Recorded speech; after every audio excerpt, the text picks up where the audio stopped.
This is Socializing in Tulsa with another round of cleaning out my wife's toolbox. And we had a bag of wrenches, and from here on up, it's pretty much a standard, same brand. From here on over, it isn't, but there aren't any duplicate sizes. There are some defects though.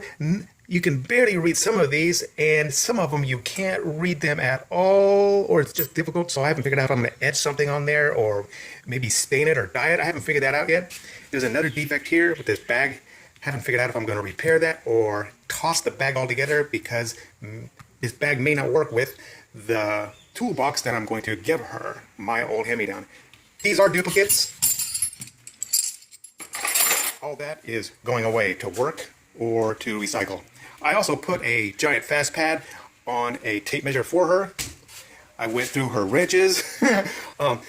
This one, it will clamp right there, but it doesn't cut. Don't need it. Toss it. Nobody's going to want it.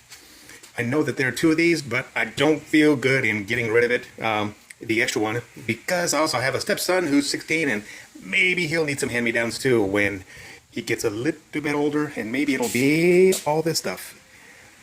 This works. Some cutting. She needs a hammer. She needs to be hammered. And I got some electrical tape for her. That's my hand-me-downs to her, and an electrical tester. And this has been another round. She better like this. I better get something out of this. And this is Socializing in Tulsa.